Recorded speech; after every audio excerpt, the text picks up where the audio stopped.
চণ্ডীপাঠ ও দেবী দুর্গার বন্দনার মাধ্যমে সূচনা হলো মহালয়ার।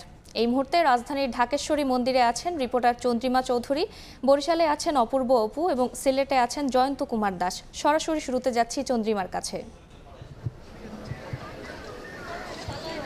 সারা বছর বাঙালির সনাতন ধর্মাবলম্বীরা যে দিনটির অপেক্ষা করে সেই দিন আজ মহালয়া এবং ভোর থেকে কিন্তু মন্দিরে মন্দিরে মহালয়ার আয়োজন শুরু হয়ে গিয়েছে এবং চণ্ডীপাঠ এবং দেবী বন্ধনার মাধ্যমে কিন্তু এই দিনটির শুভ লগ্ন শুভক্ষণ শুরু হয়েছে। এখানে সকালবেলা যখন চণ্ডীপাঠ হয়েছে সাংস্কৃতিক আয়োজনে অংশগ্রহণ করেছিলেন বিভিন্ন স্থান থেকে আসা ভক্তরা। এখন কিন্তু মন্দির প্রাঙ্গণ অনেকটাই বেলা বাড়ার সাথে সাথে খালি দেখা যাচ্ছে, কিন্তু সকালে ভোরের দিক থেকে এখানে যেই অনুষ্ঠানটি হয় 6টা থেকে 7টা পর্যন্ত, তখন কিন্তু চণ্ডীপাঠ যখন হয়েছে ভক্তরা এখানে এসেছে এবং কিছুক্ষণ পরেই কিন্তু মহালয়ার যেই মেইন আসল বলা হয় যে আয়োজন, সেটা হচ্ছে যে যারা পূর্বপুরুষ আছেন তাদের উদ্দেশ্যে তর্পণ দেওয়া হয় এবং এর মাধ্যমে কিন্তু তাদেরকে আত্মার শান্তি কামনা করা হয়। এর মাধ্যমেই কিন্তু দেবী পক্ষের সূচনা হয়ে যায়। ভক্তদের এবারের আশা যে দেবী আসবেন মর্তলোকে এবং দেবী সকল অশুভ শক্তির বিনাশ করবেন, শুভ শক্তির প্রতিষ্ঠা করবেন। এবং একই সাথে তারা বলছিলেন যে দেশ জুড়ে যে এক ধরনের অস্থিতিশীল অবস্থা বিরাজ করছিল তার থেকে কিন্তু দেবীর আশীর্বাদে সকলে পরিত্রাণ পাবে এবং সকলেই শান্তি কামনা করছিলেন। একই সাথে তারা বলছিলেন যে এবারের আয়োজন উৎসব তারা সকল ধরনের সংখ্যা মুক্ত হয়ে সকলের সাথে একত্রে সম্প্রীতির সাথে পালন করতে চান। তারা চান যে এবছর যেন এক ভিন্ন ধরনের অসাম্প্রদায়িক বার্তা নিয়ে আসে দেবী দুর্গা।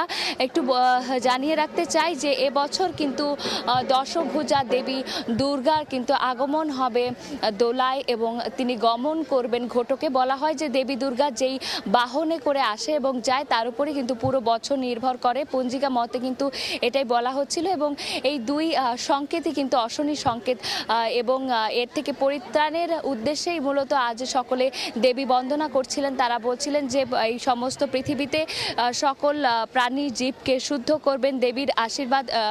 এবং এই মুহূর্তে কিন্তু মহালয়ার পরবর্তী খবরাখবর জানতে আমরা চলে যাব বরিশালে। সেখানে রয়েছেন আমাদের সহকর্মী অপূর্ব অপু। বাঙালি সনাতন ধর্মাবলম্বীদের সব থেকে বড় ধর্মীয় উৎসব শারদীয় দুর্গা পূজার আনুষ্ঠানিকতা মূলত আজকে থেকে শুরু হয়ে গেল শুভ মহালয়ার মধ্য দিয়ে।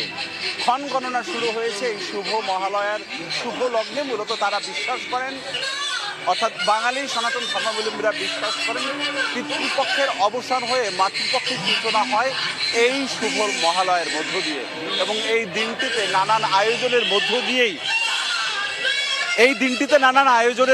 দিয়েই সনাতন ধর্মাবলম্বীরা আজকে দিনটি উদযাপন করছে। এবং ঠিক এই মুহূর্তে মহালয়ার অনুষ্ঠান চলছে বরিশাল শহরের প্রতি বছরের মতনই এবছরও শ্রী শ্রী রাধা গোবিন্দ মন্দিরে। এখানে সকাল 6টায় এই অনুষ্ঠান শুরু হয়েছে চণ্ডীপাঠের মধ্য দিয়ে।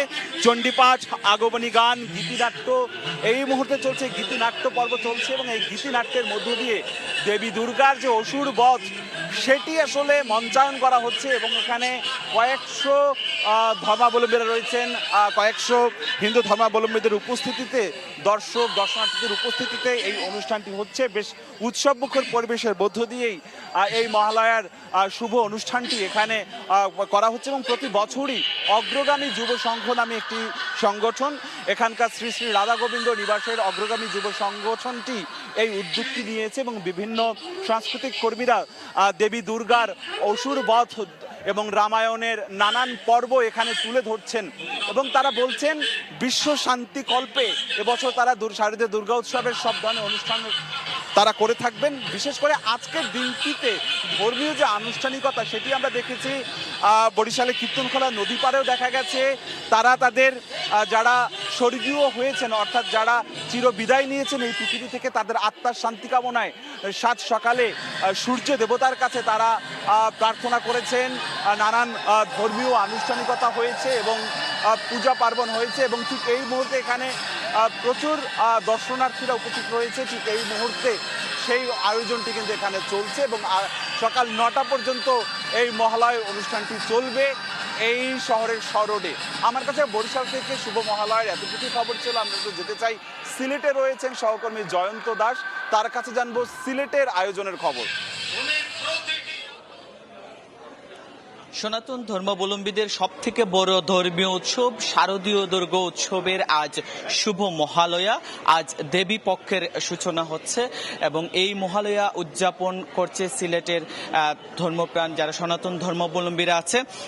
ইতিমধ্যেই সিলেটের যে শ্রী শ্রী বলরামজিওর আখড়া রয়েছে সেইখানে মহালয়া উদযাপন পরিষদ থেকে 3 দিন ব্যাপী মহালয়া উদযাপনের উদ্বোধনী অনুষ্ঠান তারা করছেন। আজকে কিছুক্ষণ আগে প্রদীপ প্রজ্বলনের মধ্য দিয়ে এই মহালয়া উদযাপনে উদ্বোধন করা হয়েছে এবং কিছুক্ষণ আগেই পতাকা উত্তোলন করা হয়েছে, জাতীয় পতাকা উত্তোলন করা হয়েছে, তারপর মহালয়া পতাকা উত্তোলন করা হয়েছে, তারপর বেলুন এবং শান্তি প্রতীক পায়রা উড়িয়ে কিন্তু মহালয়া উদ্বোধন করা হয়েছে।